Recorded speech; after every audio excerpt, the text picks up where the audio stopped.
છે કે મધ્યમાં કેમ લઈ જાય છે? અચ્યુતનું સંબોધન કરે છે. અત્યાર સુધી ક્યાંય અચ્યુત નથી કહ્યો, પહેલી વાર અચ્યુતનું સંબોધન કરે છે. કેમ? કારણ કે હું ચડી ગયો છું, તું અચ્યુત છે ભાઈ. જો બંને હલેલા હશે તો કોણ કોને શું બતાવશે? તું સ્થિર છે અને હું અત્યારે હલેલો છું, હું ધ્રુજું છું, હું શિથિલ છું. માટે હે અચ્યુત, તું મને કે મારે શું કરવું. Now it is your turn, ball is in your court, tell me what to do. અને મધ્યમાં કેમ સાહેબ? એ બહુ ઇન્ટરેસ્ટિંગ વાત છે. તમે જુઓ, કોઈ પણ વસ્તુ તમે જ્યારે મધ્યમાં લઈ જઈને ઉભા રહો છો, અશોકભાઈ અહીંથી કથા કહેતા હોય તો એવું નથી કહેતા કે પેલા 3 જણાના કાનમાં ડૂચા માર દો, એમને નથી સાંભળવાની કથા. તો જાહેર સંબોધન છે, સાંભળો. દ્રોણ પણ સાંભળે, દુર્યોધન પણ સાંભળે, કર્ણ પણ સાંભળે. કોઈનાય કાન બંધ નથી કરવાના. મધ્યમાં લઈ જઈને કહે છે, આખું જગત સાંભળે. જે ગ્રહણ કરે એની ગીતા, જે ન સાંભળે એને કાંઈ નહીં. સાંભળી લેવાથી ગીતા નથી આવડતી, ગ્રહણ કરવાથી આવડે છે. મને જે ઉપર એમણે પૂછ્યું કે આજની નવી પેઢીને શું શીખવવાનું, શું શીખશે આ ભાગવતમાંથી, ગીતામાંથી? 2 વસ્તુ શીખે ને તો બહુ છે. 2 જ વસ્તુ. એક સૌથી મહત્વની વસ્તુ જે ગીતા શીખવે છે, ત્યાજ્ય હૃદય દૌર્બલ્યમ ઉત્તિષ્ઠ પરંતપ જાગ્રત વરાન પ્રાપ્ય નિબોધિત. હૃદયની દુર્બળતાનો ત્યાગ કર, ઉઠ, જાગ અને જે મળી ચૂક્યું છે તે મેળવ.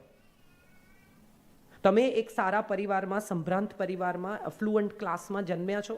તમારા મા બાપે તમને સારી સ્કૂલમાં મૂક્યા છે. તમે સારું ભણી શકવાને શક્તિમાન છો. આ તમને મળી ચૂક્યું છે.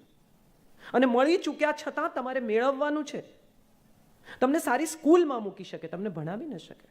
તમારી થાળી પીરસી શકે, તમને જમાડી ન શકે. બહુ તો જમાડી શકે, તમારે બદલે પચાવી ન શકે.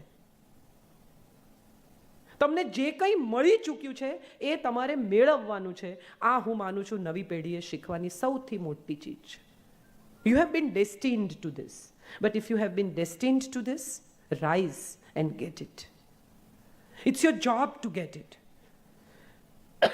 Everyone has to reach up to the destiny. આ ડેસ્ટિની સુધી પહોંચવાનો પ્રવાસ એ હું માનું છું ગીતા છે.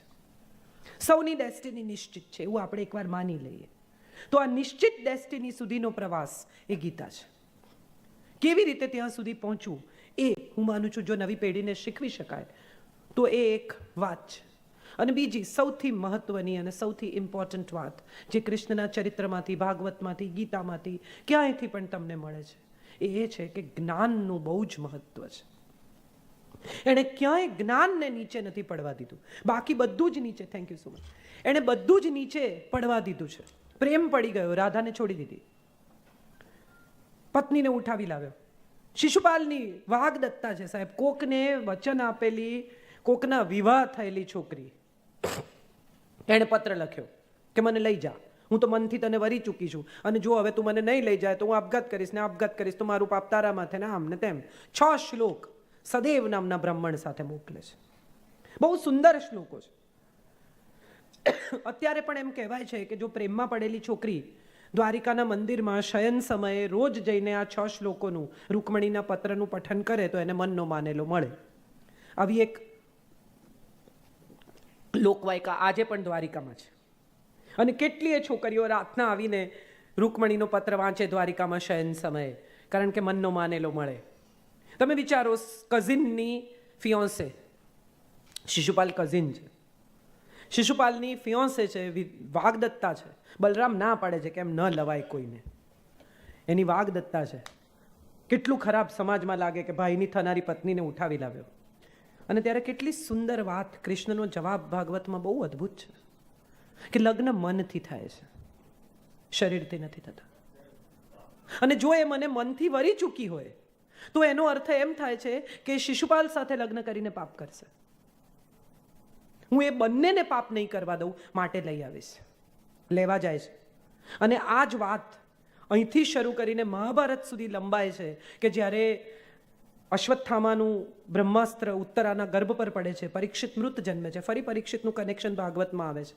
ભાગવત પરીક્ષિતને કહેવાય છે 7 દિવસ, એ વાત કહેશે આપને. પણ પરીક્ષિત ઉપર જ્યારે બ્રહ્માસ્ત્ર પડે છે અને પરીક્ષિત મૃત જન્મે છે, કૃષ્ણ હવે થોડા વૃદ્ધ થયા છે, મહાભારત પૂરું થયું છે, પરિવાર ઠર્યો છે, અને એવા સમયે દ્રૌપદી રાજ્યસભામાં જઈને કહે છે કે જુઠ્ઠો તું, બેકાર માણસ, ગામને છેતરી, મને છેતરી.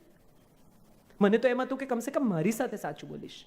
તે મને વચન આપેલું કે મારું બાળક, મારું આજે પાંડવનું છેલ્લું સંતાન એ તો વંશ રાખશે, અને આ તો મૃત જન્મ્યું. જુઠ્ઠો, બહુ બેકાર માણસ તું. બધું સાંભળે છે.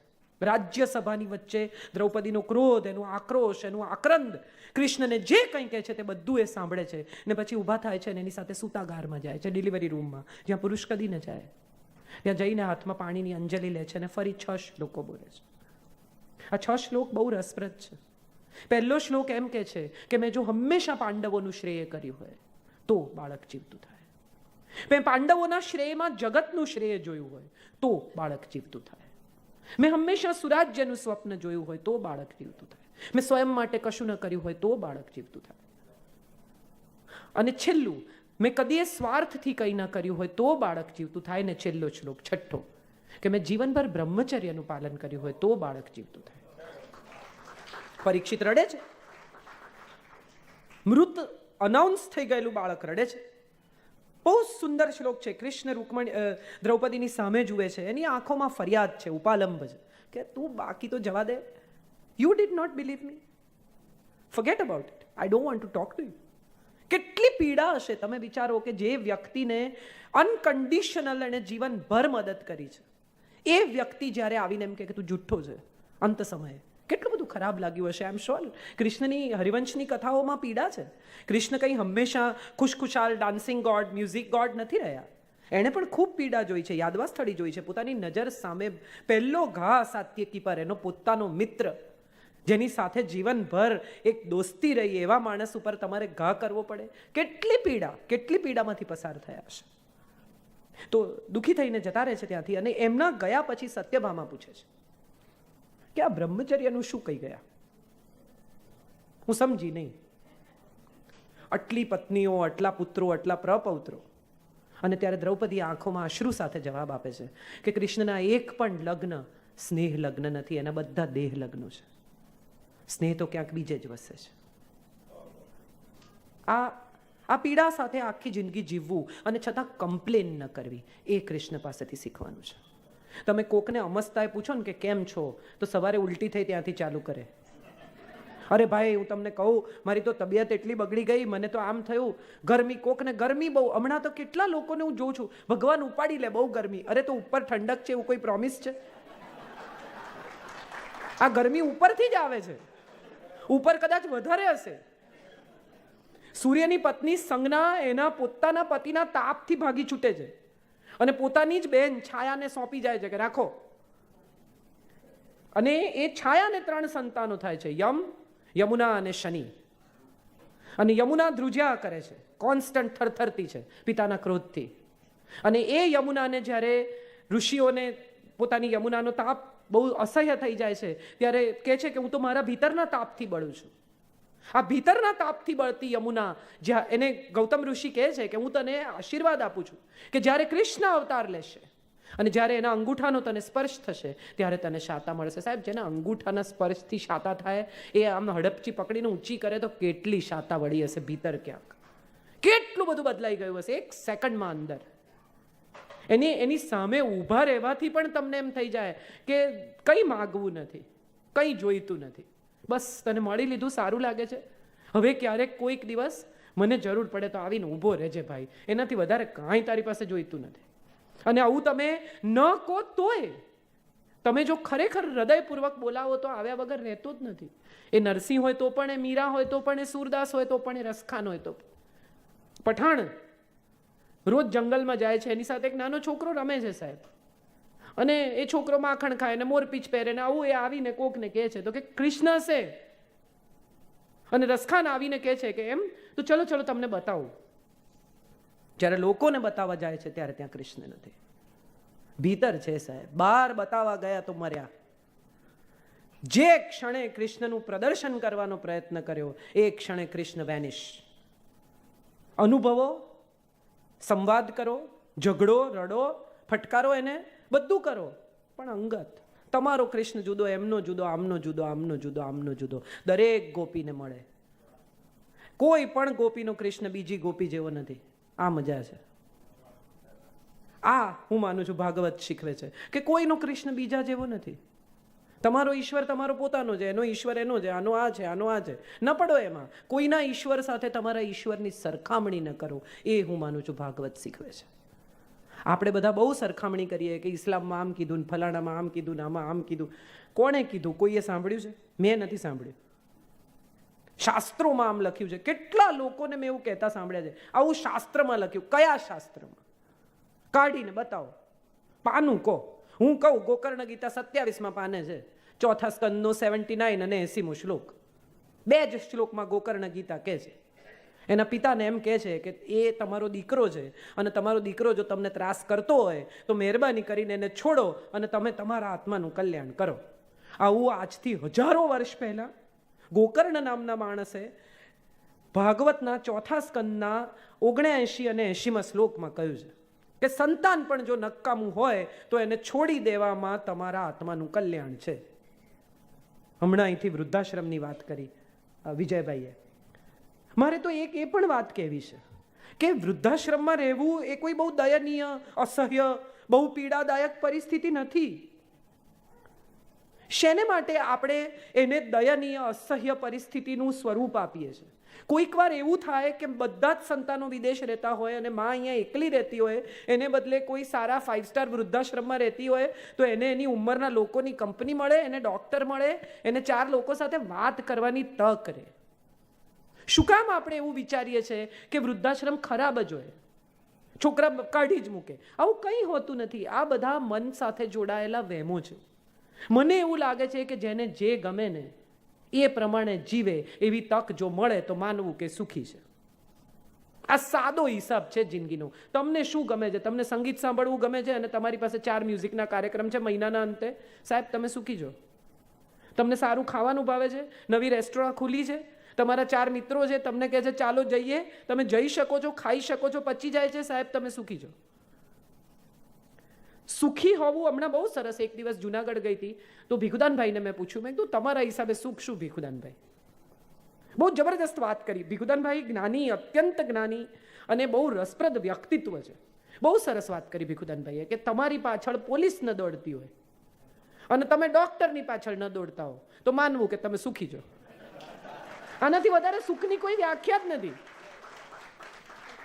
કોકના ફોન તમારે ન ઉપાડવાના, કોકના ઉપાડવાના, નંબરો બદલવાના, વળી કોક તમને મળી જાય તો કે અરે બાપરે આને મળ્યો એટલે પેલાને કહેશે તો પેલાને કહેશે લાવો ભાગો અહીંથી. આવું કંઈ ન કરવું પડે. તમે સૌને આનંદથી મળી શકો.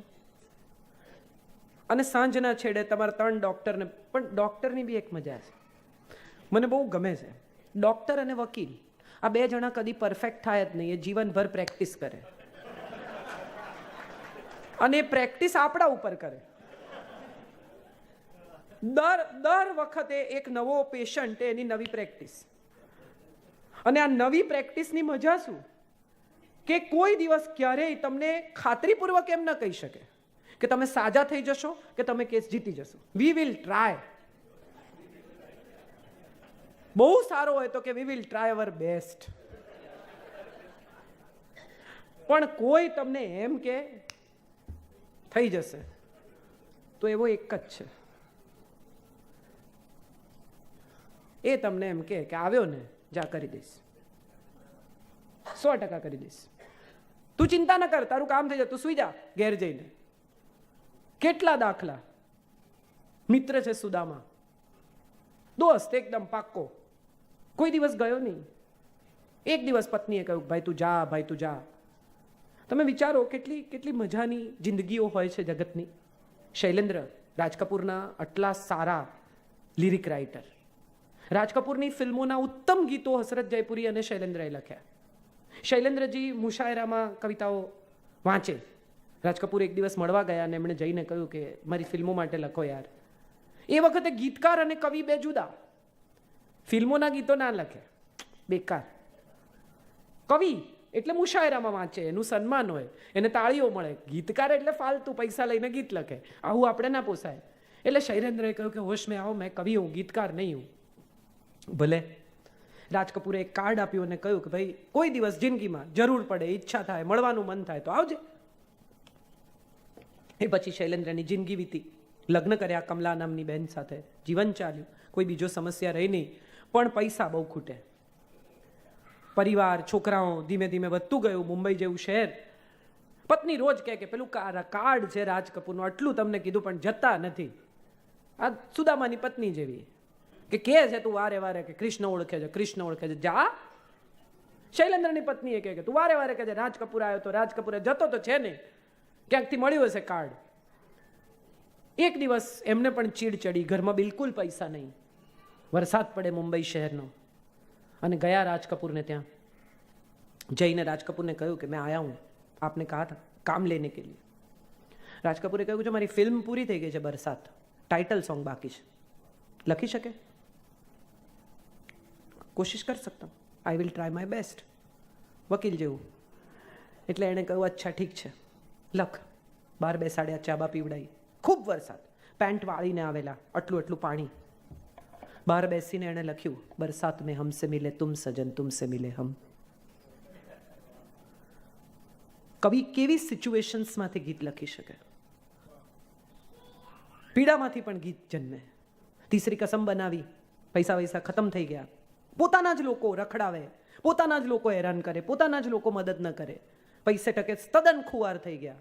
અને જે માણસને એમણે પ્રોડ્યુસર બનાવેલો, એના ઓફિસની બહાર બેસી રહ્યા, ખબર પડી કે અંદર શંકર જયકિશન બેઠા છે.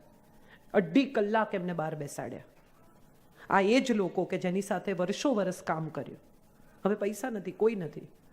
નીકળતી વખતે એક નાનકડી ચિઠ્ઠી લખી, પ્યુનને આપી કે શંકર કે જયકિશન બેમાંથી જે બહાર નીકળે એને આપી દેજે. ચિઠ્ઠીમાં શું લખ્યું? છોટી સી એ દુનિયા પહેચાને રાસ્તે હૈ, તુમ કભી તો મિલોગે, કहीं તો મિલોગે તો પૂછેંગે હાલ. આ મજા છે.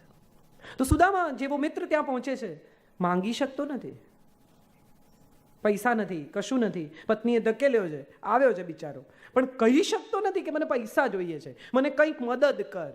આવું તો બોલાતું નથી મોઢામાંથી. અજાચક બ્રાહ્મણ છે. એની સામે એક બીજો દાખલો, દ્રોણ અને દ્રુપદનો. દ્રુપદ જાય છે દ્રોણ પાસે એક ગાય માંગવા, આવા મોટા રાજા પાસે એક ગાય, દીકરાને દૂધ પીવડાવવા, કંઈ નથી જોઈતું. દ્રુપદ અપમાન કરે છે, કાઢી મૂકે છે. મહાભારતની શરૂઆત દ્રૌપદીના વસ્ત્ર ખેંચાયા કે દ્યુત રમાયું ત્યાંથી નથી થઈ. એટલું બધું અપમાન કરે છે દ્રોણનું ને કાઢી મૂકે છે. અને નીકળતી વખતે દ્રોણ નક્કી કરે છે કે હવે હું તને સમજાવું કે એક બ્રાહ્મણ શું કરી શકે. બ્રહ્મ તેજ છે, બ્રહ્મરંધ્ર અહીંયા છે. ગીતાના 15મા અધ્યાયનો પહેલો શ્લોક છે, ઉર્ધ્વ મૂલ અધ શાખા અશ્વત્થ પ્રાહુર્વ્યય. માણસ એક જ એવું પ્રાણી છે કે જેના મૂળ ઉપર છે અને શાખાઓ નીચેની તરફ વિસ્તરેલી છે. બાકીના બધા આડા છે અથવા ઊંધા છે. એક જ એવું પ્રાણી જેના મૂળ ઉપર ને શાખા નીચે. આ બ્રહ્મરંધ્ર છે, આ બ્રહ્મ તેજ છે. બ્રહ્મચારી કોણ છે? જે બ્રહ્મ તેજનું પોતાના રોજિંદા જીવનમાં ચારણ કરે છે, પાલન કરે છે, એ બ્રહ્મચારી છે. તો કૃષ્ણ કહે છે કે આ બ્રહ્મચારી છું. જો મેં બ્રહ્મચર્યનું પાલન કર્યું હોય તો બાળક જીવતું થાય. અને ત્યારે દ્રૌપદી પ્રતિ ઉત્તર આપે છે સત્યભામાને કે એના એક પણ લગ્ન સ્નેહ લગ્ન નથી, એના બધા દેહ લગ્નો છે, પોલિટિકલ લગ્નો છે. આજે પણ જ્યાં તકલીફ પડી શકે જીતવાની એવું બિહાર, મગધ, એની બાજુમાં ચેદી, એની આમ નેક્સસમાં વિદર્ભ. તમે જો જુઓ નોર્થનો નકશો તો તમને સમજાય કે બધા દબંગ રાજાઓ. આ રાજાઓને તોડવા હોય, જરાસંઘ, શિશુપાલ અને વિદર્ભનો રૂકમણીનો પિતા, એમને જો તોડવા હોય તો શું કરવું પડે? એમાંથી એકની દીકરી પરણવી પડે. હવે અસ્થિ અને પ્રાપ્તિ, જરાસંઘની દીકરીઓ તો મામી થાય, કેમ પરણે? ન પરણે. આ બાજુ શિશુપાલ એની જોડે લડી વળ્યો. રહ્યું એક વિદર્ભ, એની દીકરી રૂકમણી. પરણવું જ પડે, બીજો કોઈ રસ્તો જ નથી. કારણ કે જ્યારે મહાભારતનું યુદ્ધ થશે ત્યારે આ બધાને ભેગા લેવા પડશે. અને માટે પરણ્યો. સત્યભામાને પરણ્યો કેમ? સત્રાજીત પાસે મણી છે, ચોરીનો આરોપ આવ્યો, કંઈ બોલતો નથી, જઈને શોધી આવે છે ને કે મણી પાછો આપે. એટલે કે ભાઈ તારો મણી. અને મણી પાછો આપે છે ત્યારે સત્રાજીત કહે છે કે મણી તો સ્વીકાર, સાથે મારી દીકરી પણ સ્વીકાર.